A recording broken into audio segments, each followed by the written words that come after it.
তৃতীয় দিন দুজন গেল এক জমিদারের জমি চাষ করতে। জমিটা এত বড় যে সাধারণত চাষ করতে অন্তত 100 খানেক লোক লাগে, কিন্তু ছেলেটা একটু বুদ্ধি খাটালো। বাজারে ঘুরতে থাকা দুটো বাছুর ধরে এনে 12টা বলদের সঙ্গে জুতে দিল। কিছুক্ষণ পর ছেলের জমির মাঝখানে দাঁড়িয়ে বাছুর আর লাঙ্গলের উপর জাদু করলো। তারপর কি হলো, বাছুরগুলো এমন দৌড় লাগালো যেন ভিতরে রকেট লেগেছে। প্রতি ঈদে একই সমস্যা, কি উপহার দেবেন?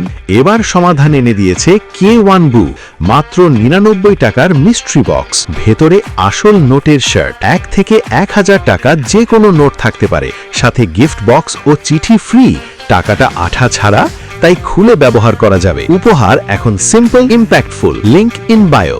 দেখতে দেখতে 12টা বলদের চেয়েও বেশি জমি চাষ করে ফেললো। কৃষকেরা তো হতভম্ব। তারা জমিদারকে বলল ওই বাছুর দুটো কিনে ফেলতে। ছেলে শর্ত রাখলো, বদলে 12টা বলদ আর এক ঝুড়ি ভর্তি সোনা চাই। জমিদার রাজি হয়ে গেল, কিন্তু কৃষকেরা যখন বাছুর দিয়ে কাজ করাতে গেল, বাছুরগুলো নড়ছেই না। শেষে হার মেনে জমিদারকে জানালো। জমিদার ছেলেকে ডেকে পাঠালো। বাছুরগুলো চলে না কেন? ছেলে এক হাতে লাঙ্গল ধরে আরেক হাতে চাবুক মারতেই বাছুর দৌড় লাগালো। দেখে জমিদারও চুপ। 3 বছর কখন কেটে গেল ছেলে টেরই পেল না। কিন্তু ওই ছেলের কারণে বুড়ো কাঠুরের এখন সোনা, শস্য, কাঠ, বলদ সবই হয়েছে।